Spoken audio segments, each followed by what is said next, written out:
The WWF, what the world is watching.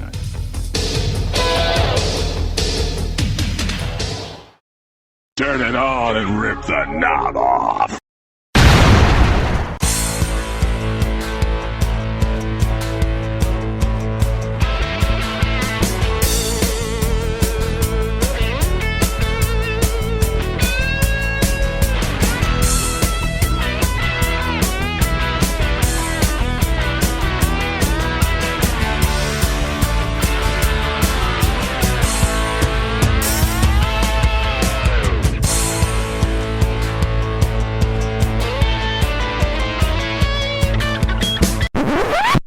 Hey guys, and welcome back to the Regional Rasslin Podcast, where we talk the territories. I am Ray Russell, and this week, oh boy, do we have a special guest for you. We're moving aside all of our current projects because right now we're going to bring to you, he is the host of the popular podcast, Shut Up and Wrestle, former, we'll call him a writer, editor for the WWE magazine and publishing division. He is the author of Blood and Fire, the unbelievable real-life story of wrestling's original Sheik. And now he can add another wrestling masterpiece to those credits, Irresistible Force, the life and times of one Gorilla Monsoon. Ladies and gentlemen, it's my honor to have here for the first time on the WrestleCopia Podcast Network. He is author, writer, wrestling historian. I guess maybe he would like the term wrestling superfan as well, but he is the one and only Mr. Brian R. Solomon. Welcome to Regional Rasslin. Thank you, Ray. It's my honor to be here, really, truly. As I said before we started, I'm a big fan of your shows. I listen all the time. What you do is legit as far as wrestling history, and I'm thrilled to now get to be a part of it. Oh, we're happy to have you, man. You know, Gorilla Monsoon, and like I told you off air as well, I'm sure you've heard this a million times at this point, how many people grew up on Gorilla and super fans of Gorilla and just love the man. And I think we all believe we loved him the most, right? And I think I felt like that. He was kind of like that. Even though my grandparents raised me, he was also like a surrogate grandfather to me on Mondays or Tuesday nights, whichever time prime time was on. I needed that to go to sleep. I was comfort zone by the time that was over. I don't know. He was just such a calming voice to my childhood, but, you know, certainly a voice to the wrestling masses. And I was telling you right before we got on the air that, you know, I was born in 1980. So when National Expansion hit, when Rock and Wrestling hit, I was about 5 years old, and it was all over everything. NBC, I'd see Hulk Hogan and Mr. T in the bumpers or the wraparounds and the cartoons jogging down the streets of New York City. And of course, like, what is this stuff? I got to watch it. And Gorilla Monsoon became the voice of my entire childhood all the way into the, you know, mid 1990s. Yeah. And it's a good feeling. I have to say, it's a good feeling to be writing a book about somebody that makes so many people happy. It's like you just mention his name. I wrote a book about him, and people instantly get happy and start telling me stories like what you're telling me. It's nice that he brought that out of people. You know, when I did the Sheik book, it was very different. You know, the people, when I would mention him to people that remembered him, they were afraid of him, or they hated him when they were kids, or there were some people in the business that were not crazy about him. You know, there were mixed opinions about him. With Gorilla, nothing like that. I mean, it's just overflowing adoration from fans and people in the business.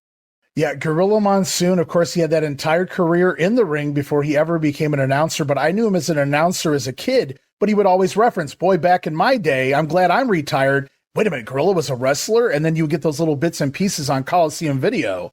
Right. And it was like, it made my day, from the Muhammad Ali to just the Wolfman and the biggest, smallest, strangest, strongest, anything they could find to throw these little pieces of Gorilla out there. And then the Andre match in Puerto Rico, which, oh my God. And so and then he takes the bump in the wet tarp. Yes. Yes. So, but I mean, I was just in heaven being able to see these little chunks of Gorilla Monsoon in action, but he had been a monster heel prior to that babyface run in the 1970s. And so there's so much to get into here, but I got to ask you, because this has been bothering me for 25 years, and maybe you have an answer, maybe you don't. But many, many moons ago, I remember walking somewhere and just randomly going, why is there no Gorilla Monsoon book? Shoot interviews were out. People were spilling the beans. Of all the people that had such a career in the ring, behind the scenes, why is there no Gorilla Monsoon book? And I thought to myself, hey, I spend so much time doing wrestling stuff. Maybe I could make a Gorilla Monsoon. And of course, I never did. But where do you start is the question I asked myself back then. So I got to ask you, Is there an actual answer to the reason why it took this long for someone to put together Irresistible Force, this Gorilla Monsoon story? I don't have an exact answer, but I will tell you that I definitely asked the same question many times. And one interesting thing came up. I talked to his family. We were talking about this, and even they were surprised and wondering why they didn't do more about him. But they did tell me that back in the day, you know how they're doing these A&E biographies now of the WWE wrestlers? Well, I don't know if you remember, but back in the day, like kind of around the Attitude Era, there was a first wave of A&E biographies of some WWF stars. They did a Stone Cold Steve Austin. I think they did an Andre the Giant. And there was going to be, at that time, there was going to be a Gorilla Monsoon. But something happened. One of the episodes they did, Vince McMahon was unhappy about it, where it was very negative. I'm not sure which one, or he thought it was. And he pulled the plug on the whole thing. He pulled the plug on it. And he said, I'm not going to cooperate with you anymore. Now, apparently, A&E said to the Morella family, we still want to do this episode. We just can't use any WWF photography or video footage. And the family was like, you can't do it then. It's pointless to do it. What are you going to just have baby pictures? And so it never happened. As far as anything else, books and things, I honestly wish that I knew. It's not like he's persona non grata or anything. Right. There's been books about Andre the Giant, Pat Patterson, other people behind the scenes. Blassie got a book, right? But also Blassie was alive at the time. So that might have been part of it. Maybe if Gorilla had lived, Gorilla died, if you remember, like just as that book boom was taking off in wrestling. And maybe there would have been one if he lived a few years more. Boy, that would have been spectacular. So, okay, you are the man. You decide. Many people probably thought about it over the history. I'm going to make a Gorilla book, and they just kind of put it in the back of their head, and it doesn't come to fruition. You actually take charge, and you get it done, man. And I'm so excited that it's out there now, that people can actually live the life of Gorilla Monsoon. And so what was the first step that you took? Did you say, I got to contact the Morella family? I mean, what was the very first step that you knew you had to do in order to put this whole thing together properly?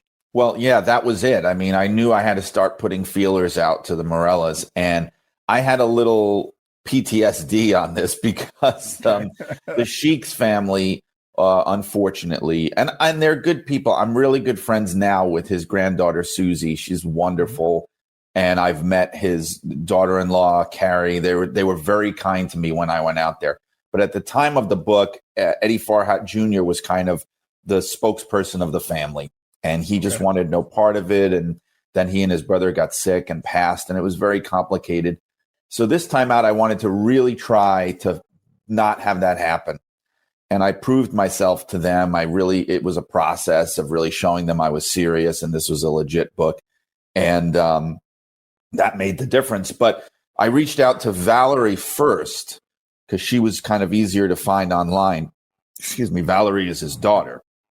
And she helped make the introduction to Maureen, his widow, his wife, who was still with us at the time. And we got to meet a few times, and it was really wonderful. But that was the first step. And of course, then jumping into research and stuff and starting to, get materials together. It's, this is my 6th book. So it's sort of like an automatic, machine that starts working in my brain at this point. Well, it's always good to have that in the back pocket, that you've already went through this before. Maybe you encounter something different every time, especially with the Sheik situation. It kind of had you prepared for pretty much anything after that, I'd have to imagine. So before we get into all the good stuff, just one more quick question in regards to developing the book.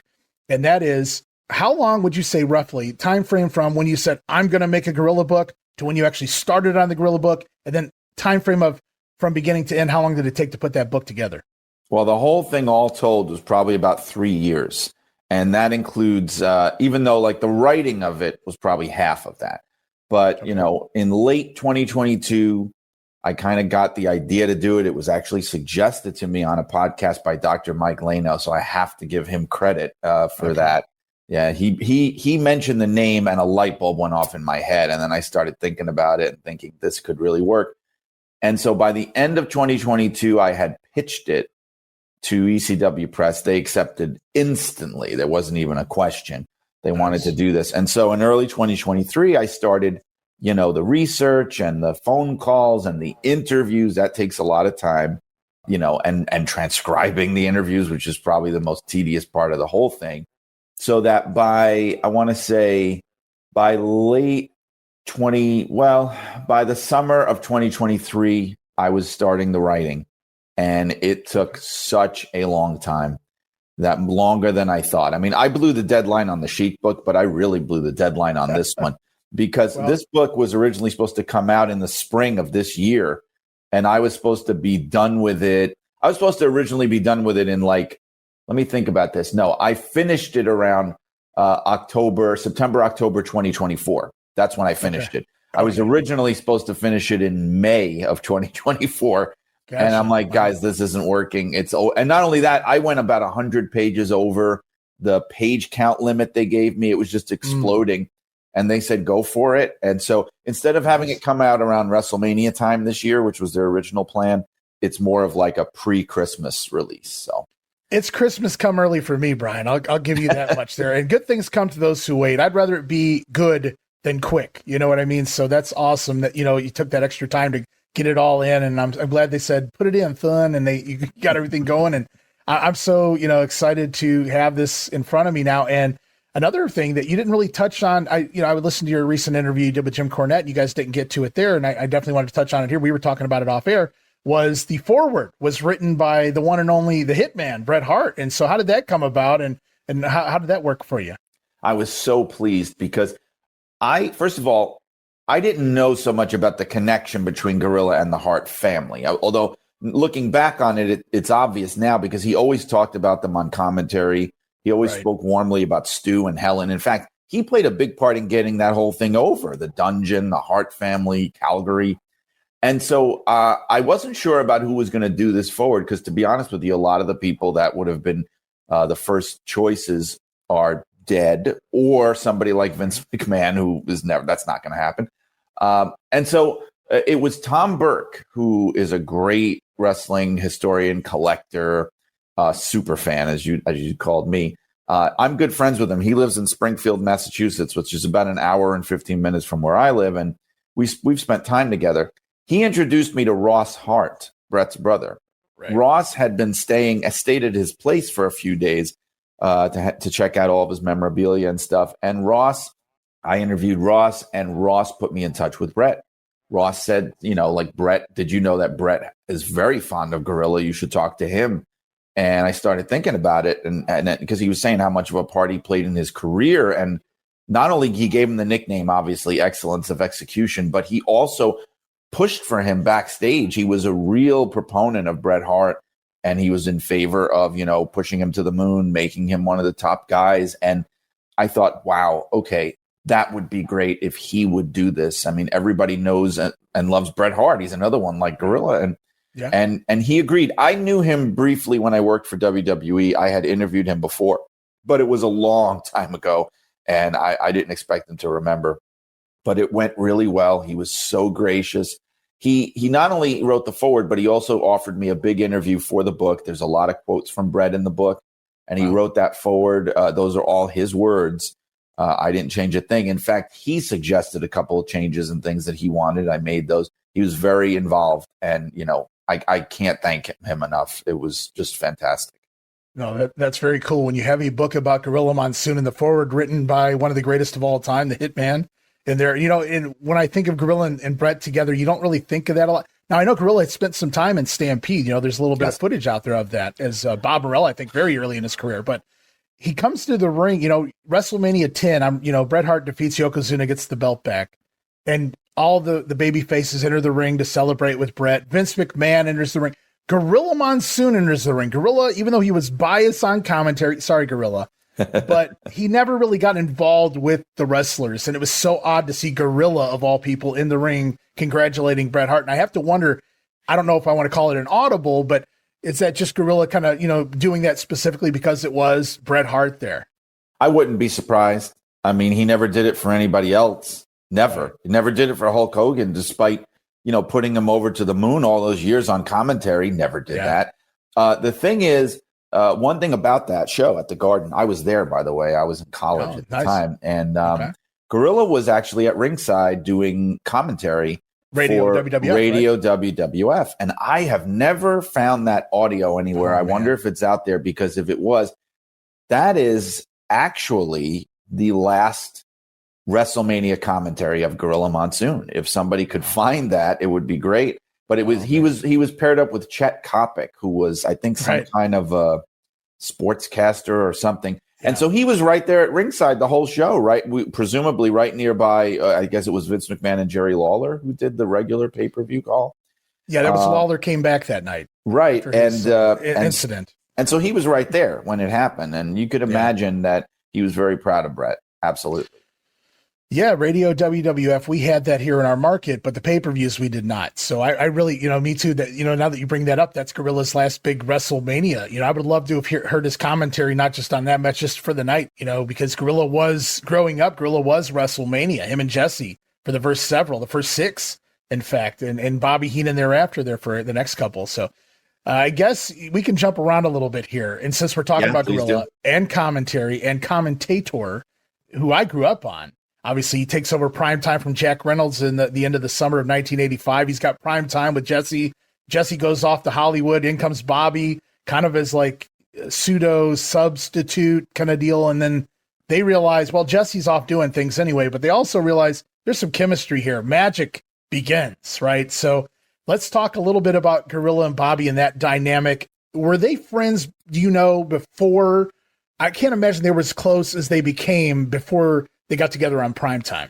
So, they got together on primetime in April 1986, and that was the beginning of their even just working together as commentators. They'd never done that before that. And so, and then, Bobby took over on All Star Wrestling. He got Jesse's spot. But they had known each other. Bobby came into the company in September 84. They had never met before, according to both of their families, because I talked about that. They'd never had occasion to meet before. Bobby was in the AWA and the WWA. And, Gorilla used to go down to the NWA conventions and things, but I'm assuming Bobby didn't.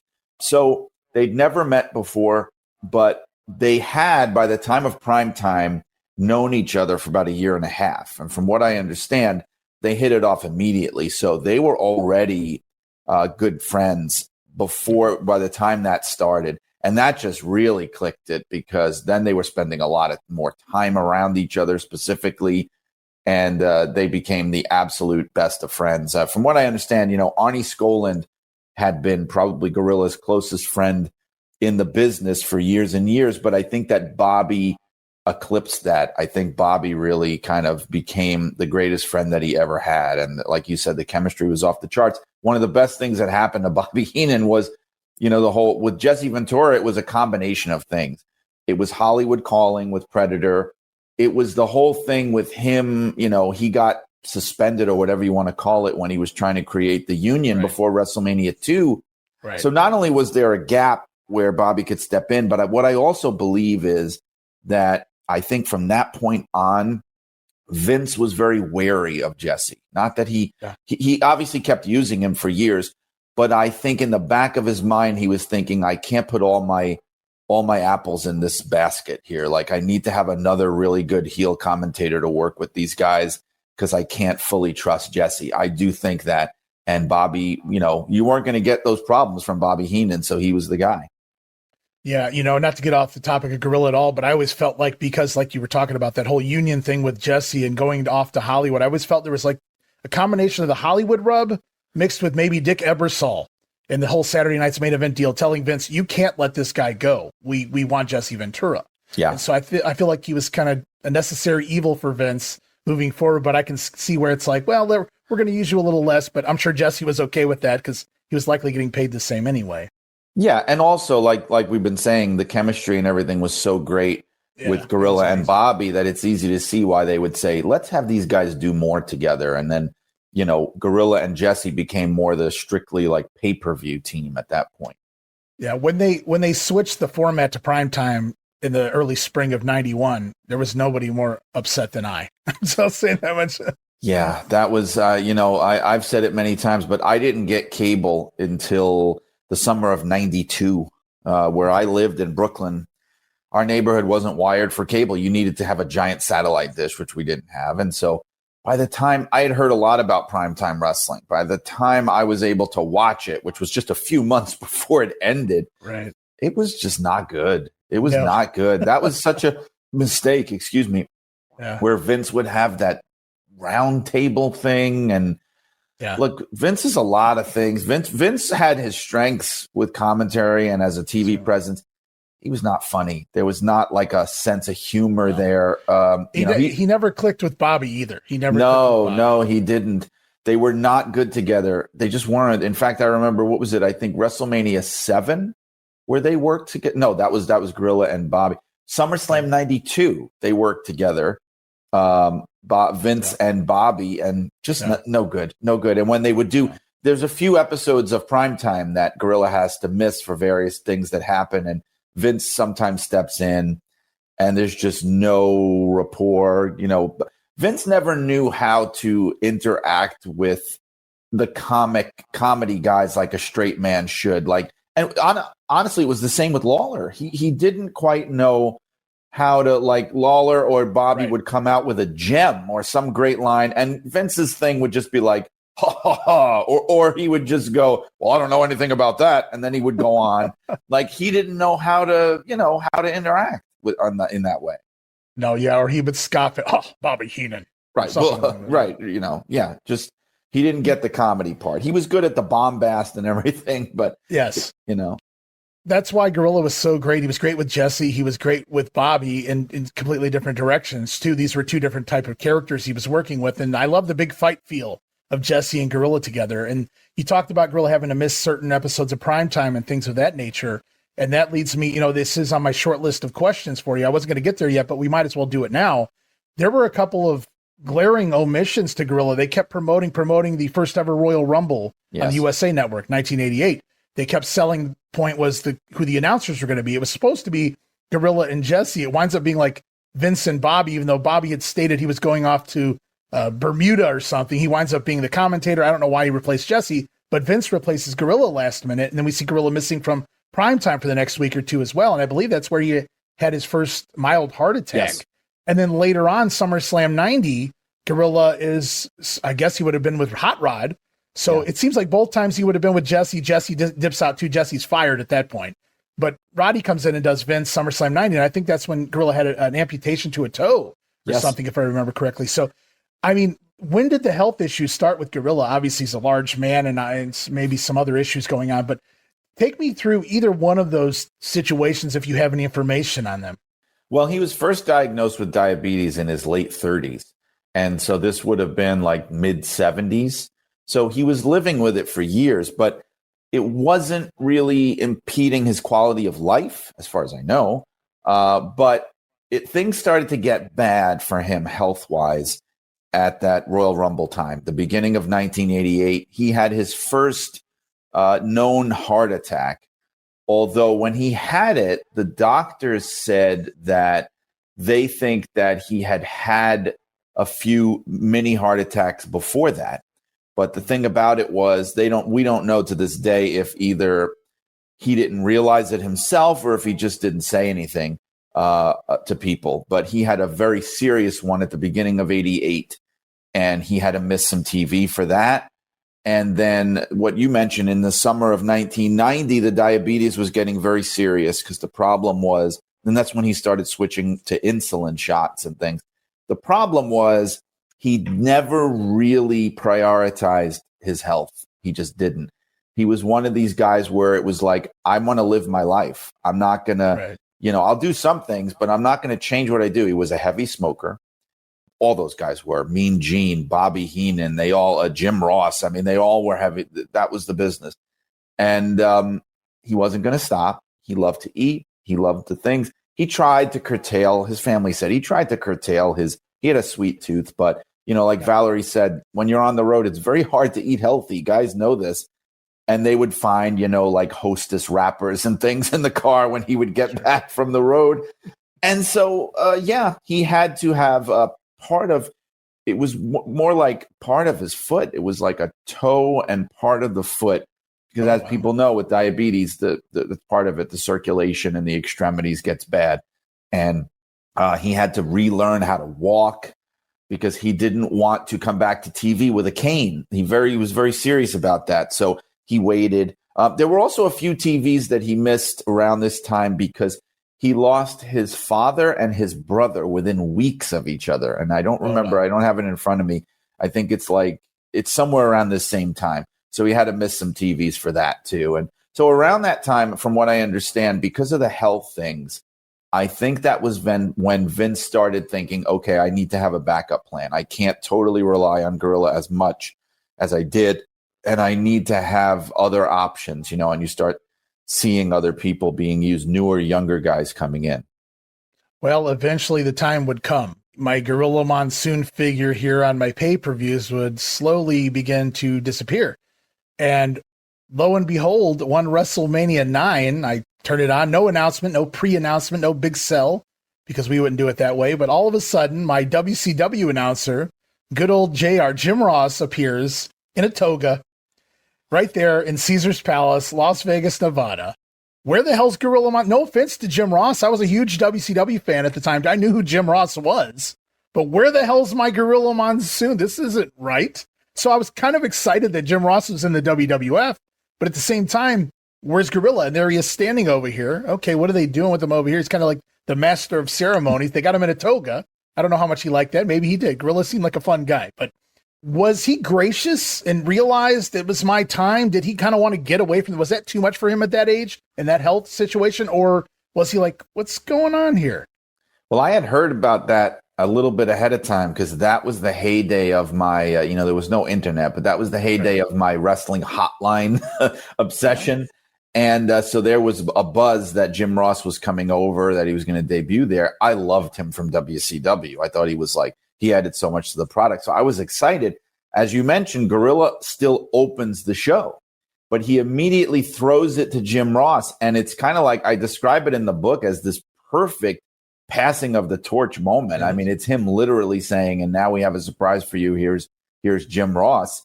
And Gorilla wound up, actually, there were no hard feelings.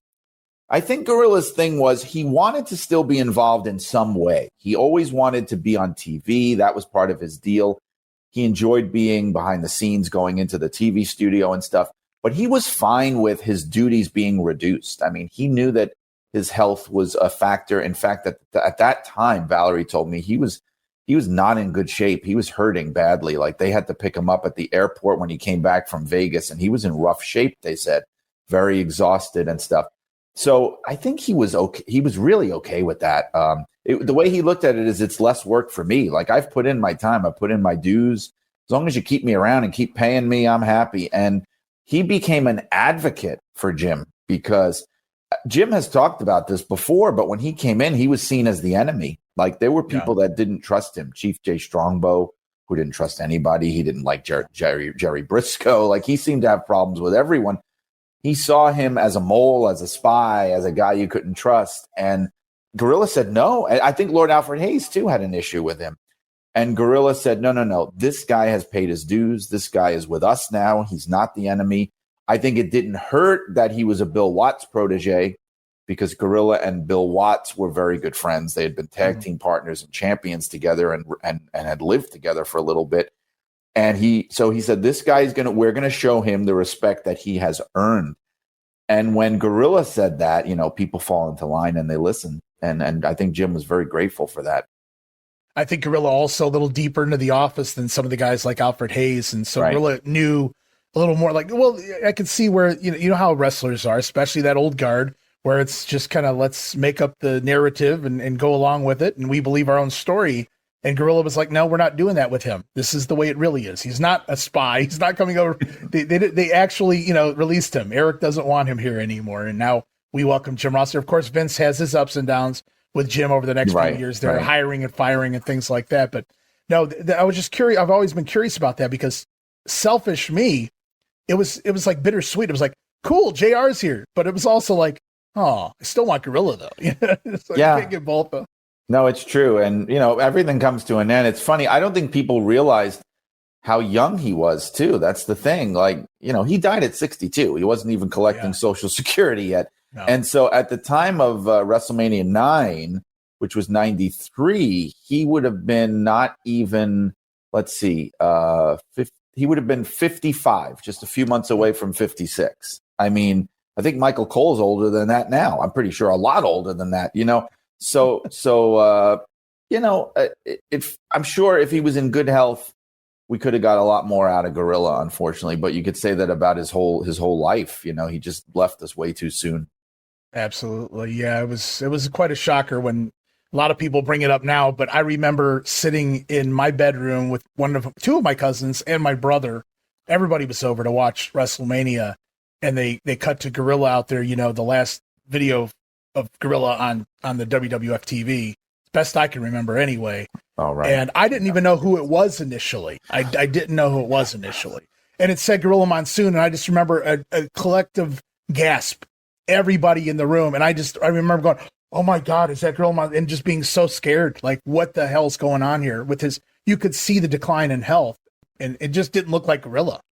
Right, because he hadn't been on television since SummerSlam 97. That was the last time they put him on TV, when they gave the commemorative title belt to the governor of New Jersey in the ring, and he was in there. But the thing is, by that point, he had already had another very serious heart attack. He had it in the month before, somewhere in the summer of 97, and that's when they took him off television as the president. And that one was so bad that they took him off TV permanently at that point. He was home for like 6 months. He actually came back at the beginning of 1998. But he was not front and center. He was doing he started doing some voiceovers for international TV. He was doing he was showing up to the local events and still going into the studio. They just weren't putting him on television. So when he showed up at WrestleMania 15, people thought he had dropped off the map. A lot of people didn't even know he was still involved, and that was the last time he would be seen. He lost about 50 pounds. And I remember, his sister Amy told me that she hadn't seen him in a few years, and she saw that, or certainly, I think she hadn't seen him since the last time fans saw him, because she lived out in Vegas. So they weren't seeing each other all the time. And she was so shocked. She called the family and said, what's wrong with Robert? He looks terrible. I mean, it was a very shocking thing. Yeah, I'll never forget. Like, I still to this day remember our response when we saw it, and the name Gorilla Monsoon came up on the screen. We were like, oh my God, that's not really him, right? It was jarring, certainly, and unfortunately several months later you hear of his passing, which is a sad situation. But we go back real quick to Royal Rumble 88. He has the heart attack right around that time frame, but it's not another year later the Gorilla gets a little physical on the primetime set, attacked of all people by Steve Lombardi, the Brooklyn Brawler. And we just recently covered that on our Wrestling Memory Grenade. Gorilla had not been physical with anybody, to the best of my knowledge, after his retirement. I mean, I know he did a few fill-ins for Andre and things like that in the early 80s, but right. Basically, once he was retired, he was retired. Boy, yeah. I don't want to get back in the ring. I'm too old for this kind of deal, and I'm glad I'm not in there with these youngsters. And then he agrees to do this. Was this like, who was this a favor to? Why did he want to get active like that? Well, he hadn't been physically involved since the WWF expansion. So there was one incident where he took part in the Big John Studd Body Slam Challenge in 1983. Right. And he was already retired by then. And he tried to slam Big John Studd. He wound up getting sneak attacked and, kicked on the ground by Big John Studd. So that had been the last time, but that was not before a national audience. So this was the first time at the time when fans across the continent knew him. I wish I could say that I know why in the world that moment would be given to Steve Lombardi. I do not know.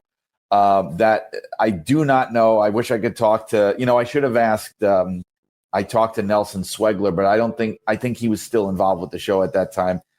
I really don't know, but it was what a gem, what a way to introduce him as a character, because, and they have this whole exchange the next week, which is so interesting because it shows in a weird way, it actually shows the friendship between the two people, this weird dysfunctional friendship between the two characters even. Yes. Because they're talking back and forth, and Bobby, who is a heel, is apologizing to Gorilla, saying, I never meant for this to happen to you. that wasn't supposed to happen. It's not a very heelish thing, to do. No. And Gorilla is outraged. I can never trust you again after that. You really feel like, wow, these guys are kind of friends in this weird way. Right. I thought it was great. It was like a bickering marriage kind of deal. Yes. And the funny thing is, we just lover, Exactly. We just covered that episode like 2 weeks ago on the grenade, so it's very fresh in my mind. Bobby apologizing for the entire 2 hours. Gorilla's like, "I'll never trust anything you ever say again, brain." And it's great banter back and forth. And I'll wait till I get a hold of that piece of garbage, And Bobby's like, "Hey, that's between you guys." So even Bobby, who now manages the Brawler, he's like, "You want to beat his ass? Go for it, Gorilla." Right. But like, I don't have anything to do with that. That Rooster guy, that's another situation. Right. So Gorilla gets physical. I guess you could call that him getting physical. Brawler gets physical with Gorilla Monsoon, and they kind of drop that. And then many moons later, Vader comes in, and that was amazing because you didn't expect Gorilla to get physical, and he starts throwing his chops. I don't know if I had marked out like that in 5 years. Maybe since the Warrior won the belt at WrestleMania 6 that I jump out of my seat for something, and then I never got so angry at someone. Vader dropping Gorilla and hitting the big Vader bomb out of the corner on him. And obviously a way to get Vader over right out of the rip. He comes in, debuts the Rumble the night before. He does that Raw, and then he's suspended because he's got the shoulder injury or whatever. They bring him in with the shoulder injury. So we got to write him off immediately, but let's write him off with a bang, right? And so Gorilla agrees to do that again. Tell me about, did he complain of soreness after that? Because that's a long way from getting hit in the back of the head with a bar stool, and then Big John Studd about 13 years before that. Right. It was also, as you mentioned, it was partly to cover for Vader having to leave to get surgery, so that it helped get him over too. But from what I had heard from talking to people, Gorilla was very involved in that. He absolutely wanted to do it. He was very interested in doing it. I think he saw Vader as like a 90s version of himself. There were a lot of similarities there. They were both around the same size in their prime. They worked in a lot of the same ways. Vader was known as being a very agile big man in his prime, and so was Monsoon, even though a lot of the stuff we see is from later in his career when he wasn't so mobile anymore. In his prime, he was a freak of nature. I mean, cartwheels, flips, splits in midair. He could do crazy stuff. So I think he saw this as someone who was worthy of that. The thing is, and Jim talked about it in the book, he was in the ring when it happened, and they were just honored to be able to work with him in this way. And he said how Gino really took charge, and he told him, this is what we're going to do, and you're going to do this, and I'm going to do that. And Vader, who sometimes had a reputation for having a bad attitude and being confrontational, Vader was just like, yes, sir, yes, sir. Yes, sir. Just very much. That's amazing too, because Vader just walked into the company. It had that big long run in WCW and of course New Japan. So it's good to know that he still had that respect for someone he likely never met before. He did. Now, one thing I heard this from Tom Carlucci, who was a WWE TV producer who was very good friends with Gorilla, and who was like his driver and stuff for years. I can't remember if I put this in the book or not, but he claimed, even though Jim said he didn't remember anything like this, but Tommy claimed that Gorilla was actually a little annoyed after the match because he thought Vader was a little too stiff.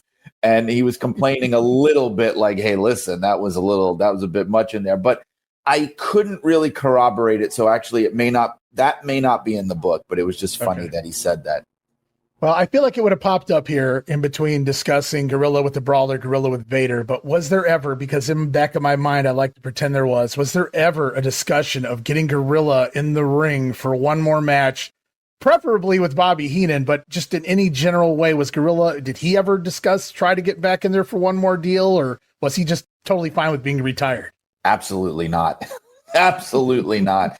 He had zero interest in doing that. I don't know if anyone ever asked him or pitched him anything, but he never had the slightest interest in doing anything like that. He retired officially in the WWF in 1980. He was like 43, which half the WWE roster today is older than that. He was 43, and he did a few more matches down in Puerto Rico, although they were few and far between, and he actually took like a year or two where he did nothing. And then he went down there because he was 10% owner. He wanted to help them out. He did a handful of matches thinking no one on the mainland is going to know about this, which was true at the time. And he did a few as a favor, and then he really was done at that point. 83 was the last actual match that he had, which just a few months before Hulk Hogan won the title. I mean, he was already the announcer in the WWF, and he did a handful of matches and then wrapped it up for good. Well, we, like I said, just recently covered that primetime. And so when I'm watching it sometime, my one son, who's like super fan, he's like a teenage me, but I didn't have all this.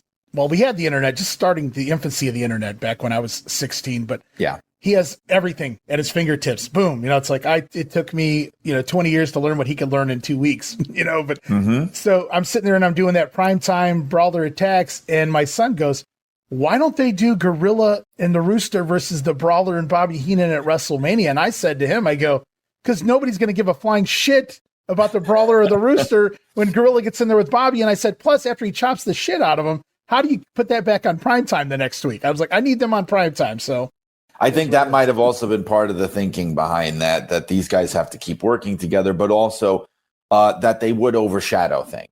And actually, both Gorilla and Bobby were very mindful of things like that. They were both very smart about the business, and they were both very giving people in the wrestling sense. They were both they were men of good character, honestly. And Bobby Heenan, that surprises a lot of people because of his character on television. He was a very good man, and he didn't want to hurt people's careers. He wasn't the kind of guy that would intentionally hurt people's careers, and neither was Gorilla. So that was not something that they would have been that keen to do, honestly.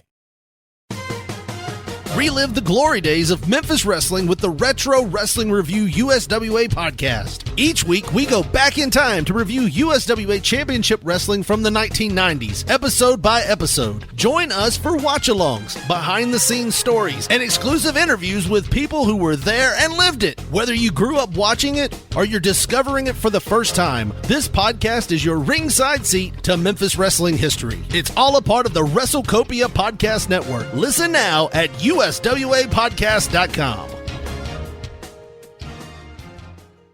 Hey guys, Ray Russell here. Lots of new stuff happening here at WrestleCopia, and I want to update you on everything going on with the brand right now. First and simple, if you haven't checked out our website at WrestleCopia.com, it's a great way to keep up with the latest episodes of all of your favorite Copia programming, from the Wrestling Memory Grenade to Regional Rasslin with the Territory Talk, the Wrestling Stoop with the legendary Bob Roop, Professor Dan Ginnity and the Pro Wrestling Academy, and all the other great podcasts from Gene Jackson, Bob Smith, Dave Dynasty, and the boys from the Other Ship. And of course, all of those programs also available at your favorite podcast streaming platforms. And if you want to stay up to date with everything going on in the Copia world, all the latest news, random thoughts, fun videos, pictures, and more, make sure to join the more than 33,000 followers over at Facebook.com/WrestlingGrenade. Don't be left out. Please also follow us at the former Twitter, now X, at Wrestling Grenade, and subscribe to YouTube.com/Wrestling Grenade. Would also greatly appreciate you leaving us a 5-star review at your favorite podcast apps, guys, because every positive review makes our podcasts more visible in the algorithms, if you will, which allows us to continue to grow. Now, for those who have been asking about merchandise, WrestleCopia merch, you can find plenty of designs for our t-shirts, hats, magnets, stickers, coffee mugs, and more over at the TeePublic store. That is tpublic.com/user/WrestleCopia. And last but definitely not least, it's what keeps the entire machine going. I'm talking about patreon.com/WrestleCopia. Now with 3 major tiers and tons of Patreon exclusive next level content for our supporters. Remember guys, no subscription, cancel any time, but I think you'll like the content that we're offering there for any budget you may have. And you can sign up right now, patreon.com/WrestleCopia. We appreciate your support in helping us pay the bills to keep the WrestleCopia Podcast Network running and enabling us to continue to bring you all the quality programming that we offer.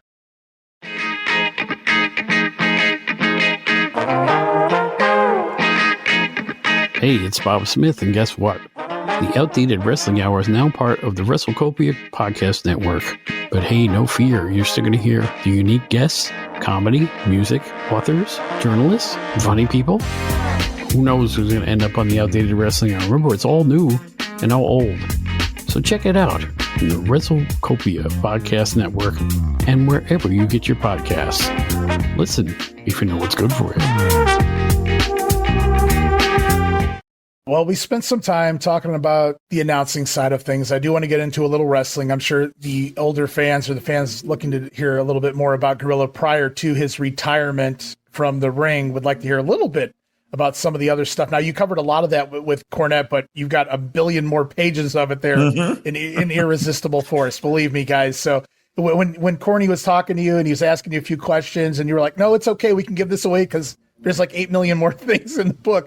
I love that because there is really 8 million more things in the book. So there's nothing to be really afraid of here to discuss a little bit anyway. And so as you were talking with Jim, you mentioned how Gorilla kind of got a piece of the pie in 1969. And I go, didn't he turn babyface in 1969? So I started putting the puzzle pieces together right before you said, what a coincidence that he turned babyface as soon as he became part owner, which makes sense because now he's going to be around more. We're going to see him more in that authority figure, kind of walking around, maybe wearing a suit, whatever the case may be. So not so much the heel Gorilla Monsoon from Ithaca to Manchuria now to Jersey. He's a New Jersey boy all of a sudden. No real explanation. I was wondering, what was the explanation? There wasn't one, right? No, there wasn't one. He just started talking. He just started being a normal guy. There really wasn't one. I mean, I get into the book in some detail about how the face turn happened and things that went on, which was so hard to do because there's no surviving television. There's no way to talk to the people involved directly. And what I had to go on were people who were kids at the time and saw it on television as fans. I went by that, among other things. And because even Gorilla himself in interviews, he would look back on it. People would ask him, you know, how did you go from a bad guy to a good guy? And he didn't even remember it the right way. It was really weird how he said in some interviews that Dr. Jerry Graham attacked Bruno and he saved him. And I looked it up, and Dr. Jerry Graham was in jail at the time. Just not hard to believe. And so I'm going, okay, it's clearly not him. And so I had to kind of put it together. And you're right. The angle that they did on television that initially turned him face was in Washington, D.C., literally on the same day that they signed the paperwork, because I had copies of the paperwork that I got from Tim Hornbaker, and it's dated and everything. And they just flipped the switch. Yeah, they said, look, you're going to be around. You're not going anywhere. We can't have you as a monster heel because you're going to lose your heat. You're going to be, you know, you're going to turn into a prelim guy. You're going to, you know, like what happened to Baron Mikel Cicluna. And he didn't want that. He wanted to still be the attraction and make money.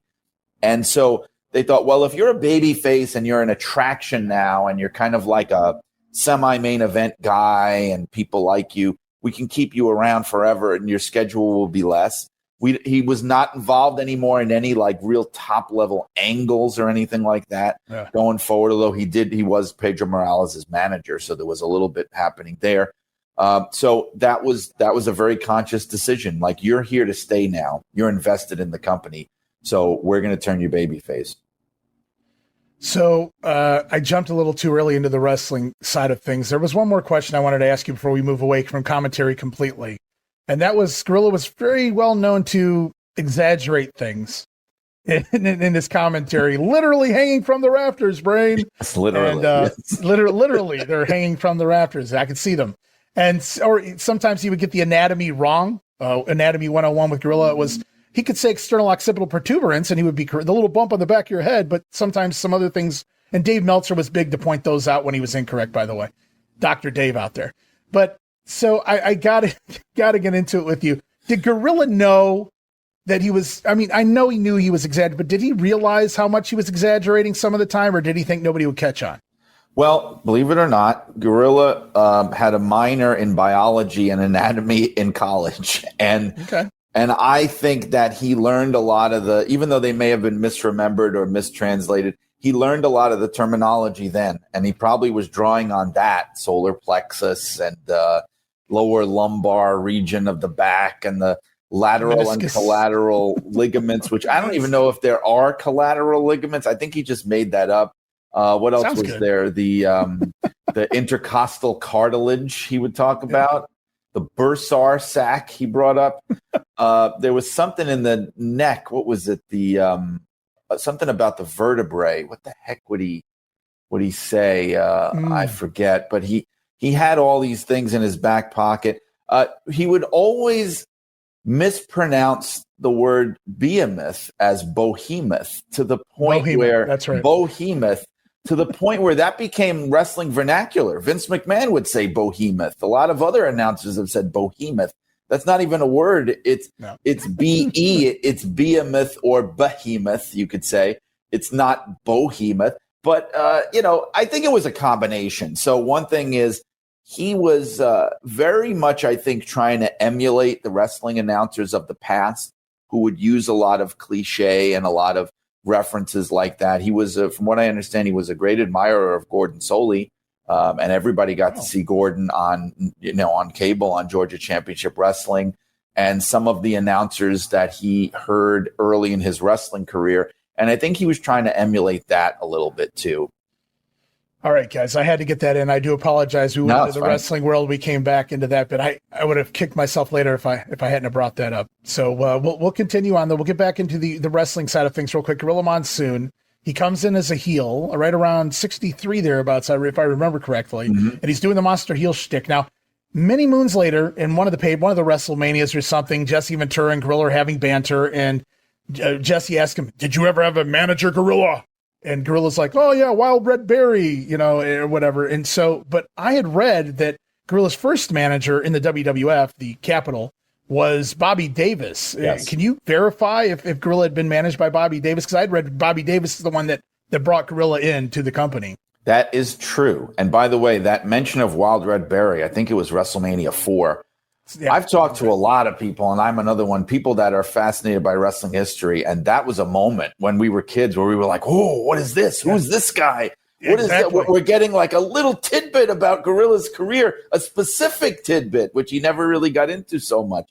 And I think Jesse's response was something like, "Whoa, that's a blast from the past," or "Wow, right. I haven't heard that name in a long time." And, it's funny, like you say, it is true. Bobby Davis was his first WWF manager. Gorilla had 2 runs in the 60s as a heel that were broken up. So he was there from mid-63 into the beginning of 65. And then he went to California for like 2 years or a year and a half.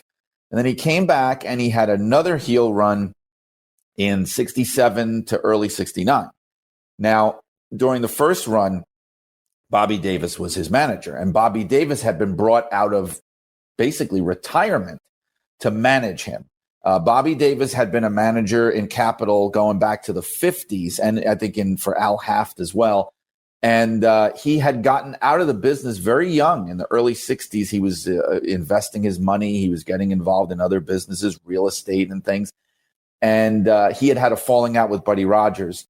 And so he had walked away from the business. And when Gorilla came in, he was specifically approached. I think Killer Kowalski was one of the people, and there were other people who said, "Bobby, this guy'd be perfect for you. Come back and manage this guy." And the angle they used was Bobby Davis had been gone for a long time because it was months, it was months. Sure. But after Buddy Rogers had lost the title to Bruno, this was the storyline. Bobby wanted to get the belt back, and he was desperately looking for someone that could do this. And he went to Manchuria, and out in the wilderness, he found this lunatic, bathing naked in a stream. That was the storyline. Ooh, that's not a pretty sight. And he brought him back to America. And so Wild Red Berry at the time was hooked into the Capitol office. He was an early member. He was like in later years what Freddie Blassie would have been and Arnie Skoland and all that. Wild Red Berry in the 60s was that. And he was very close with Vince Sr.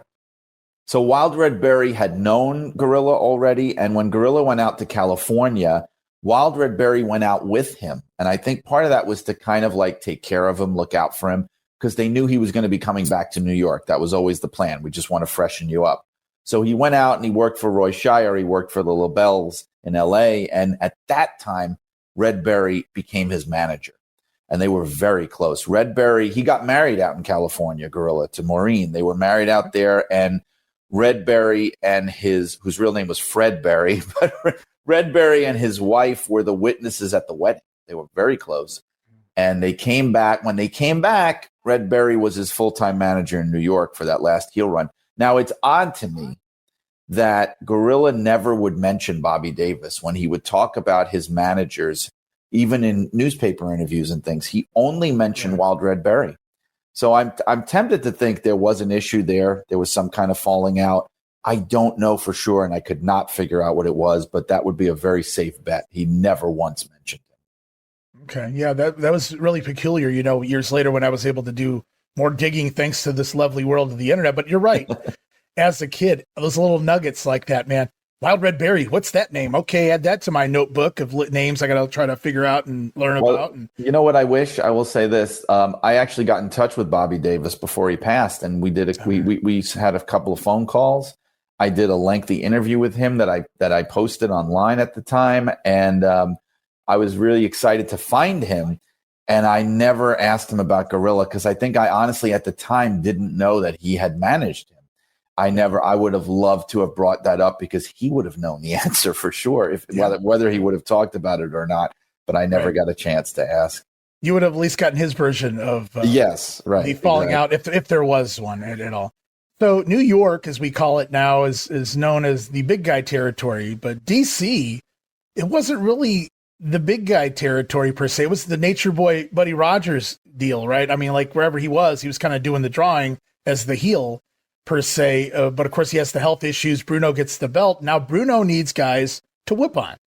And so, there's a lot of bigger talent beginning to kind of spill into the territory, but no bigger than Gorilla Monsoon. And I heard you talking about this with Jim Cornette, and Gorilla was legitimately, we take this for granted now. We'd seen it our whole lifetime. The monster heels coming in to challenge Backlund, to challenge Pedro, to challenge Bruno and Hogan even, and things like that. But Gorilla was technically really the first monster heel. He started the whole thing here in the Northeast trend. Yeah, particularly from like a homegrown perspective. Obviously, Gorilla had been wrestling for about 3 years by this point, but he was not a known commodity. He was not really a major star. He had done a little bit of main eventing in Toronto and Calgary, but certainly not what you'd call like a national wrestling star. And the feud with Bruno made him into a national star, even though wrestling was regional, thanks to the magazines and thanks to the fact that it was New York, which carried a lot of weight in the business. He became a known commodity, a main event guy. And he was the first. He was the first monster heel of WWE, going back to the WWWF, and that became their model for years and years, into the Hogan years and probably even beyond that. The heels we're going to have these giant maniacs that are going to challenge our sweet beloved literal baby faces, although Bruno certainly did not have a baby face, but he was a baby face. And Gorilla was the first. The summer of 63, it was July of 63 that he came in. And it was partly because of Buddy Rogers that he got his spot, because the idea had been they were going to have rematches. It was going to be a whole program of Buddy Rogers trying to get the belt back. In fact, there was even talk that he was going to get it back, and then Bruno might have to win and try to get it back from him. They were going to try to do something like that. And Buddy had flaked a little bit. Part of it was health concerns. He had that heart problem. And I do believe there was. Some people have said he was a liar, even Bruno. Bruno didn't buy that. Well, it's not that he didn't buy that. I think Bruno didn't want to diminish his win by saying, gotcha, I beat a guy who was at death's door, Yeah. So he had some heart issues, some health problems. And he was also getting very political. There was even talk that he was trying to take the territory over. He was trying to move in and figure out a way to finagle his way in. And so Vince had a little bit of buyer's remorse about backing Buddy. And so they had wanted to do this return angle. And in fact, there were some tag team matches after Bruno won the belt where Buddy pinned him in tag team matches. Oh, okay. Because they were trying to build up like, oh, could he win it back? And so they had this big match booked for Roosevelt Stadium, which is like a minor league baseball stadium in New Jersey. and still there, I think. And that was supposed to be the match. Buddy had a falling out with the promotion. He was gone. They needed somebody in there. It was so bad that the tickets, on the actual tickets for the event that they printed, it still says Bruno Sammartino versus Buddy Rogers. And it was the Roosevelt Stadium show where Gorilla made his big splash. I described the match in blow-by-blow detail, which I was so thrilled to do. There's no video, of course, but there are accounts in newspapers where the reporters are describing everything. And I was able to put that in there, and it was the night that made him a star. Nice. I haven't gotten there yet. I'm looking forward to that part. Yeah, that's going to be fun. You talked about footage. You talked about that with Jim as well in regards to there's nothing out there. There's a couple episodes like with Bill Watts and things like that from the Capitol, but outside of that, there's really nothing. It's amazing. You see a lot of LA, you see a lot of Chicago, and of course the Dumont Network and things like that are popping up these episodes of these matches, but New York and Washington and Vince Sr. and Toots Mont being the money makers that they were at the time, you would think that that would be a market where they would be preserving some of the footage, and that was simply not the case. And unfortunately, as you mentioned, and I was kind of hoping you would come up with some, well, I happen to know that there is some footage. No, there's not. And that broke my heart to hear that, because unless somebody turns it up somewhere, somehow, I don't even know how that would be. It's sad to think that an entire decade or plus of Gorilla's career is just lost. His entire heel run is gone. It's not there. So the only stuff you can see of, Gorilla Monsoon, the heel wrestling, is stuff from Japan, because they were very good much better about preserving their footage there. You can get a feel for that, including right before he came to the WWF. There's some stuff from the spring of '63, right before he came in. And there's other stuff from a little bit later in the 60s, and some of it in color. The thing about, you mentioned the Capitol Wrestling, there's two, as far as I know, there's two or three full surviving episodes of Capitol. The problem is, one of them I've seen is from the late 50s, and he wasn't wrestling yet. The other one is from 1965, when at that time he was in California. So any chance of him being on those, is non-existent, of him being around. So there's no way, really. There's one other thing, and somebody pointed this out to me since I made that statement, but it's very, very brief. Recently, this came to light again. There was a thing that it was like an ABC News magazine program or something in 1967 or 8 or 9. It might have been 9. They did a profile of wrestling at the Garden. And they did little snippets of footage. There's footage of Bruno at the Garden wrestling Killer Kowalski, which is unbelievable, because there's also almost no footage of Bruno from the first reign in the Garden. There's stuff of Bruno out to dinner after the match, talking to, Johnny Valiant, who had made his debut at the Garden that night when he was John L. Sullivan. There's footage of him and of Bruno and Vince Sr. in the Capitol Wrestling hotel suite at the Warwick, just shooting the breeze, talking. And there is a brief, I'm talking seconds, of Gorilla wrestling. I think he's wrestling Bruno from another match. I can't quite tell who he's wrestling, very briefly, but of course the whole thing might be in the ABC vaults. Who knows? But that's really literally all there is. Actually, what's interesting is it's from early '69, and they do have a brief comment in the locker room of Gorilla Monsoon talking, which he wasn't even talking on television at the time. So it's very strange. He talks in totally normal English for ABC.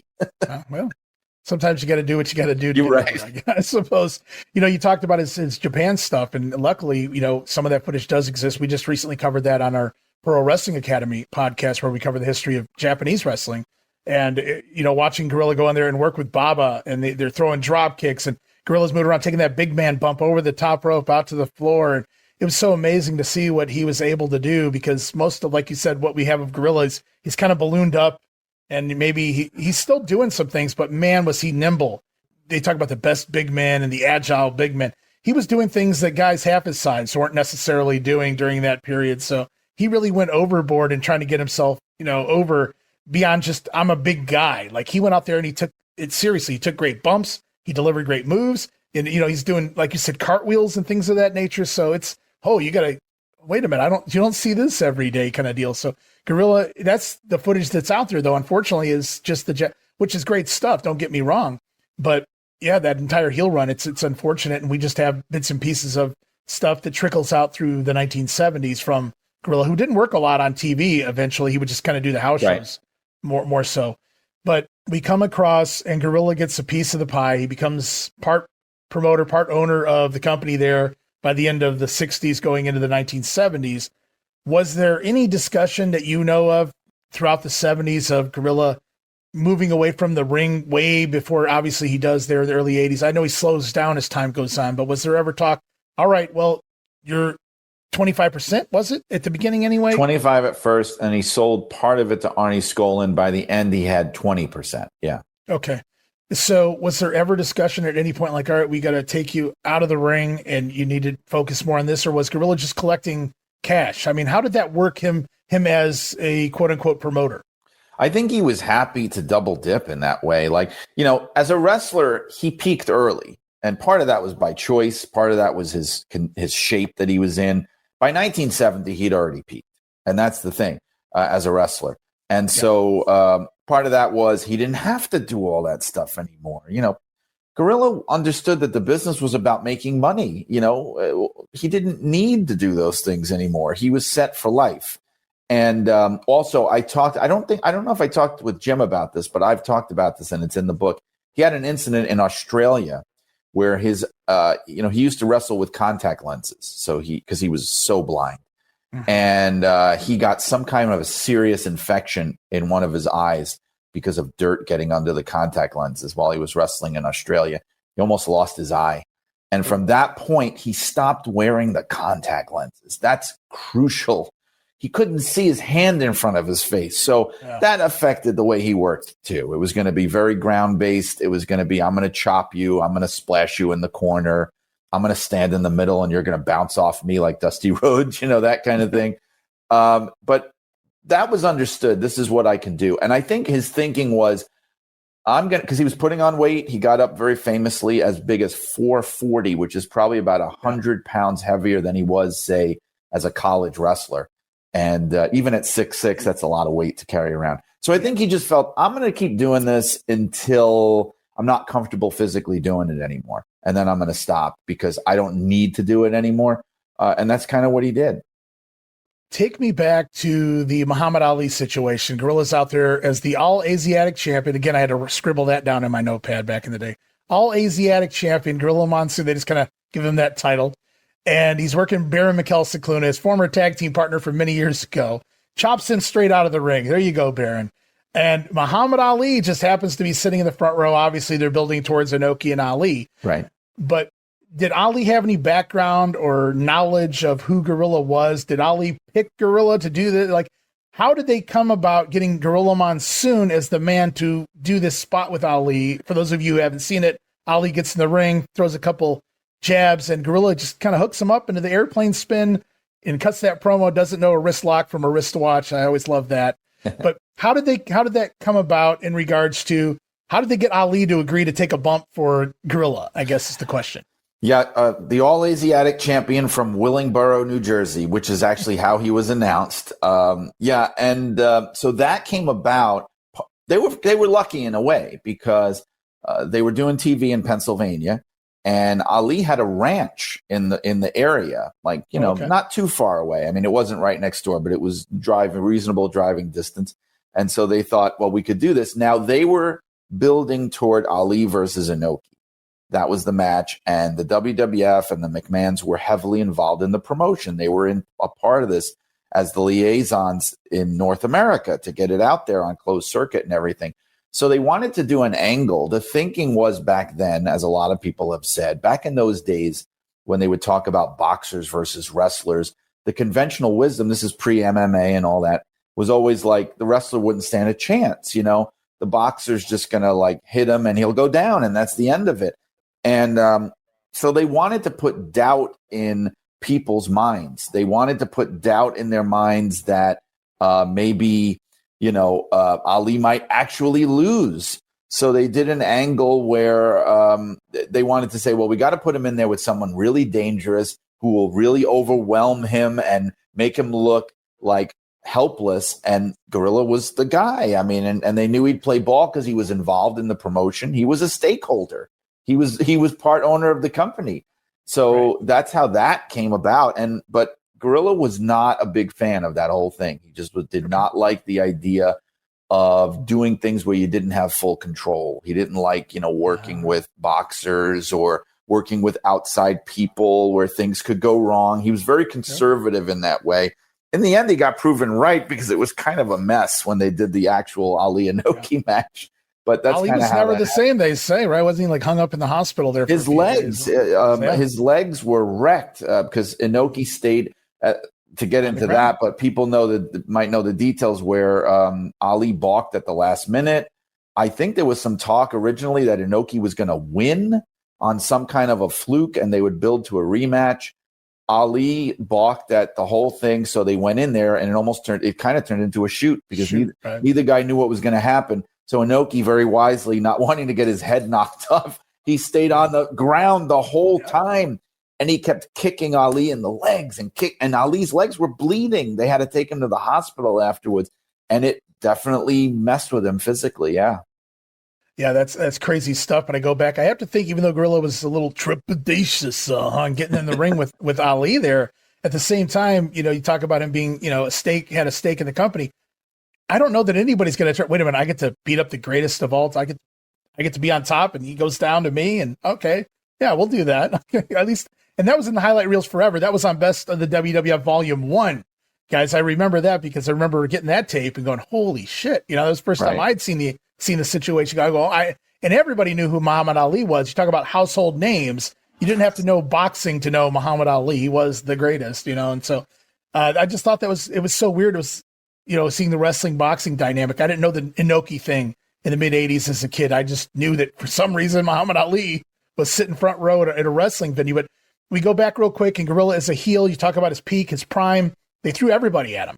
Bruno Sammartino, Victor Rivera, Spiros Arion, Bobo Brazil. And then fast forward, and Gorilla as a babyface, he's kind of just doing tag matches and working whoever, doing semis, getting people ready for Bruno or Bob or whomever the case may be.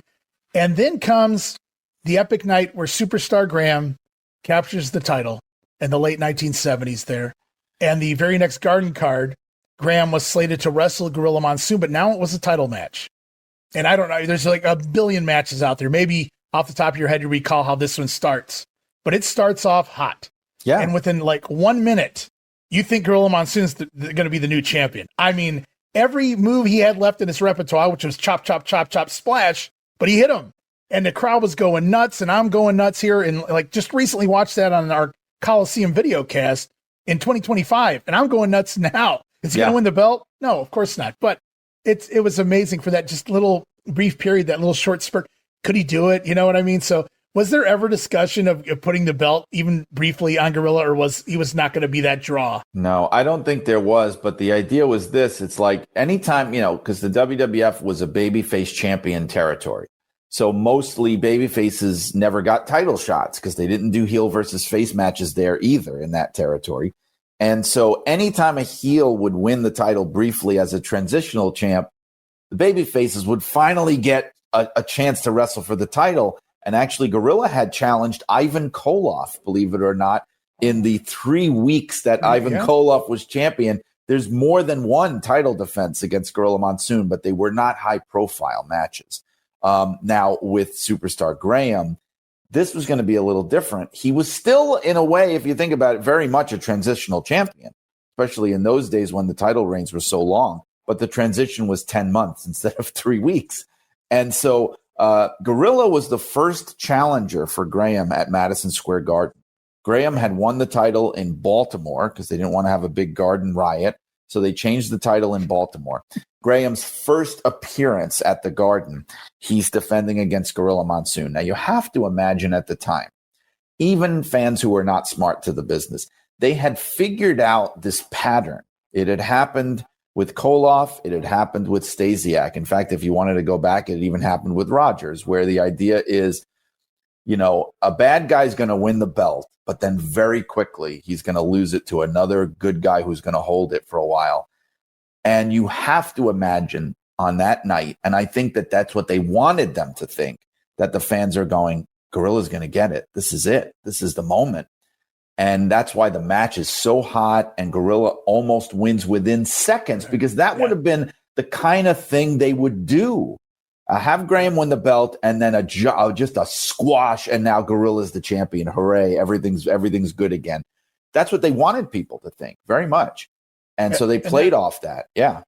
And that's kind of what we get many years later. Backlund beats Bret for the belt at Survivor Series. And then by the weekend, Superstars, without any explanation, we just cut to a garden show and Diesel's beating Backlund in 8 seconds. I was there for that also. Yes, I was there that day. And, I wasn't the biggest proponent of Diesel getting a world title to me that early in his career. But at the same time, the fact that heel Bob Backlund character, which I was not a giant fan of, as when the bell rang, anyway, I'll put it that way. And I was like, yeah, all right, I'll take it, whatever the case may be. So Diesel was the champion, but I can imagine back then being at the Garden, but was at 77 with Gorilla and Graham. Yes, 77, yeah. Watching the camera shake, the stationary camera kind of shake when he hits that splash, but they're right by the ropes, and it just wasn't meant to be. To quote the Gorilla, you got to hook the leg, at the end of the day. That's how you get it done. And the fingers are locked, Jess. Those two are a couple of my favorites. So speaking of my favorite things, and this is one I picked up on as a kid, and to me, I think people are starting to latch on. I'm going to take the credit for this, even though I really can't. But since the beginning of our childhood, we used to watch the Survivor Series, and Gorilla would randomly reference the peanut butter pie.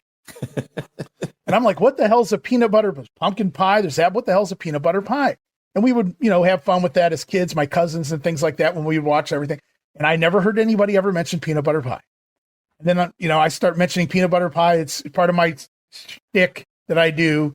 And all of a sudden, all sorts of peanut butter pie references online. Now, I'm not saying they got it from me. Maybe there's just more Gorilla watching going on nowadays. But please tell me somewhere in there's mention of peanut butter. Somewhere in this book. Of these there is. There is. I love it. Peanut butter pie is mentioned in the book. And that is a shoot. Gorilla loved peanut butter. This was told to me by his daughter. He loved peanut butter. And in fact, what she said to me was, look, this guy, I love this man. He was wonderful. He had a horrible diet. He just ate whatever he felt like. And apparently his favorite, guilty pleasure thing to eat and have was a peanut butter sandwich and a glass of orange soda. Okay. That would be his favorite thing to have. And I think it's actually the last thing he ever ate too when he came home before he passed away. But that was his favorite thing. And it was legitimately his favorite thing at Thanksgiving, just like he would say. But he really did just eat anything. There's a story that Davey O'Hannon told in the book, which is astonishing, where they were working out together, or they were playing racquetball. Believe it or not, Gorilla was a big racquetball player, and that was probably the only form of exercise he got outside of wrestling. But so he was playing with Davey O'Hannon and Dick Worley. There were a couple of people, and they came back to Gorilla's house to hang out. And Gorilla was like, "Hey guys, you want to have some ice cream or whatever?" And he took. This is the way Bobby described it. He took 2 pints of ice cream, cut them in half in the pint box, cut them in half, split them, put them on a plate, took a sleeve of Oreo cookies, crumbled them up on top of the 2 pints. Whew. And Davey said something like, "Is anybody else coming?" Who's coming? And Gino's just like, "No, this is for us." And, and Davey just couldn't believe it. In fact, I think then Gino goes, "Should I put some chocolate syrup on top?" Oh man. And Davey says, "Why not? We can't possibly go more wrong than this." Right. Yeah. Oh man. He just didn't care. He didn't care. I never had a sweet tooth, so it never really, hit me. But you could always tell Gorilla did have the sweet tooth. And he seemed like a simple man, and you kind of verify for a guy who always carried around, as they say, $10,000 in his back pocket, because you never know when you're going to want to buy something. Right. But to his classic go-to, his comfort food was a peanut butter sandwich and orange soda. It's just It's comfort food. That's a good way to describe it. Yes, it's a Gorilla thing to do. In my I can kind of see that. So I'm telling you guys, you're missing out. You need a bookmark with just the recipe to the peanut butter pie right there. Use it in the book. I'm telling you guys right now. But I love the fact that it's mentioned in the book. So it is. You left no stone unturned. So I love that. So let's fast forward. We talked about the heel. We talked about the babyface a little bit. We talked about commentary. Near the end of Gorilla's run with the World Wrestling Federation, he had a secondary job as part of Bingo Break, which was like a local talk show, game show. Sean Mooney was on it too. But what was really unique about it was he was still Gorilla Monsoon on WWF TV, but here in this local market over here, he's Bob Morella. How did that come about? And more so, how did Gorilla or anybody involved feel about him having a real name, knowing he's still this nationally known Gorilla Monsoon? Well, the show came about because of Nelson Swegler, who had been the head of television production before Kevin Dunn. Kevin Dunn was there. He worked for Nelson. He was like an assistant director or whatever, and he got Nelson's spot. Nelson left in 93. So he left in 93, and he went back to Baltimore, which is where he was from. That's why the WWF used to do all their studio taping in Baltimore before they got their studio. And he had this idea to do this show, Bingo Break, which would be like combination talk show, variety show, but also like an interactive game show where you could buy like tickets at local stores and play numbers, and they would announce the bingo numbers. And he thought that Gorilla would be a no-brainer for this. He thought he always had great respect for him as a presenter and as a speaker, and he also knew they weren't using him as much on television in the WWF, so he might have more availability. So he reached out to him, and what Nelson told me, because I interviewed him for the book, was that the thinking behind the name was, look, Gorilla Monsoon is your wrestling persona. That's your wrestling character. This has nothing to do with wrestling. Let's use your real name. And as far as I know, he had no problem doing that. And Sean Mooney was like the MC or whatever. And I had Sean, the bingo guy. Yeah, he picked the numbers. He was already gone from the WWF by then. So Nelson had reached out to him because he knew him also. I had Sean on my podcast, Shut Up and Wrestle. That episode has not come out yet, but I said to him, look, Bingo Break, we got to talk about this. And he went into detail about Bingo Break. So there's some stuff in there too, but it's one of these weird, surreal moments of Gorilla's career. It contains the last public interaction between Gorilla and Bobby Heenan. Bobby Heenan was an announcer for WCW. Think about that. Yeah. You have a contracted WCW commentator and a contracted WWF commentator appearing on television together. It's a very surreal moment. But, the show is not meant to be. They were hoping it was a local Baltimore thing. They were hoping it was going to get picked up nationally on Fox. It did not. And Gorilla just went back to Stamford, Yeah. Well, I mean, it was, by for all intents and purposes, it was fairly milquetoast, but it was your typical morning show type deal. And I would have just watched it based on the fact that Gorilla Monsoon was on my screen. But who am I? And Sean Mooney's just calling out I-51 or whatever the hell. People are giving me shit right now because 51 is not in the I category, but that's okay.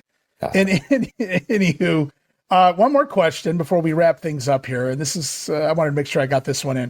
So many years ago, I think it was before podcast, even for Jim Ross, but he mentioned somewhere, I don't know if it was in his book, in an interview or something along the way back when he was there, Gorilla was still doing commentary as well, that in the post-production, when they were doing, the voiceover work for like Challenge or whatever the case may be, that in between takes, Gorilla would just sit there and shit on some of the stuff that was going on in the mid 90s, which rightfully so, Mantar and all that good stuff. So I got to ask you, like, did you hear, just give us like, maybe if you have one good story of something the Gorilla shit on once upon a time that never obviously made it to air? Well, there were definitely things he didn't like that he was seeing in that time. And I think one of the biggest problems, I don't even know if it was so much the characters and things, because there were some crazy characters when Gorilla was wrestling. I think he was critical of their work. I think he came from an era where, it's funny, we talk about it now, like we reminisce nostalgically about the 90s now, but I think from his point of view, I mean, he had seen the greats, man. You're talking, and he felt like a lot of the guys were phoning it in. He thought some of their work wasn't very good, and there were things that were really bothering him about what they were doing in the ring. I think some of the critical stuff he would do on commentary was almost like a watered down version of his real reactions to things and how guys would work. I have a speech in there that I transcribed when he was honored by the Cauliflower Alley Club, and he was much more candid than he would be with the WWF. And he said things like, back in my day, ... we actually knew how to work, like that kind of thing. As far as specific things from that time that he really, I had heard, and this is much later, people told me that definitely there were some things in the Attitude Era that he was just rolling his eyes, like things like the oddities and bringing in the Howard Stern people, and just the idea of the McMahons getting physically involved was something that really bewildered him. He was not a fan, even though he was going toe to toe with Stone Cold, nose to nose. He was a company man. He was not a fan of some of the edgier stuff they were doing and using vulgarity. And I want to point out specifically, this is not to say that he was like a choir boy and he didn't use these words in his personal life. Certainly did. But in those days, guys of that generation, there was a difference. This is for private life. This is for, you don't say this stuff on television. There's kids watching, there's families. So he was not, it was told to me flat out by people, he was not a fan of the Attitude Era. So I could tell you that for sure. I could kind of feel that, not necessarily even listening to some of the commentary he did, that international stuff later on you were talking about, but just in general, it just felt like it was almost like you took him from a different generation and plopped him down into that. Just didn't fit. It was just two different worlds. And I could see where anybody from that era would look at this and go, what is this? We don't need to do this, but it worked for the short term anyway. I mean, financially, certainly it helped Vince and company throughout that time period and enabled the bigger boom again with the Raw versus Nitro and everything that went along with that. But Gorilla Monsoon, an amazing figure, the Irresistible Force versus the Immovable Object. Obviously, that's where you get the term for the book, Irresistible Force, The Life and Times of Gorilla Monsoon. Brian, I want to thank you so much for being here, but I want you to tell everybody where they can find this book. Sure. So it's put out by ECW Press. So it's a wide release, which means you can get it anywhere books are sold, honestly. I want to say if you're in Canada, it might be a great idea to order directly from ECW Press. In America, it's a little tougher because the postage and the shipping is crazy between the two countries and everything like that. But Amazon, Barnes & Noble, Books A Million, all the big book chains you can order. I'm sure most people will get it through Amazon. But even, honestly, your local bookstore, if you're lucky enough to have one, or brick and mortar Barnes & Noble, they should be carrying it. If they're not, just ask them to order a copy for you, and they will absolutely do that for sure. I love it, man. Thank you so much for spending the last, about 90 minutes with us here on the program. I mean, hopefully I didn't pick your brain too much here. It was a great conversation. I could, continue to talk about his gambling habits, Puerto Rico, everything on down the line, but we'll save that for the book. We'll save that for everybody to go out there and grab their copy today, as much as I have as well. So I appreciate you being here, Brian. Would love to have you back somewhere down the road to just talk some more old school wrestling, man. Sure thing. Anytime you call me, I'll be there. Like I said, I love what you do.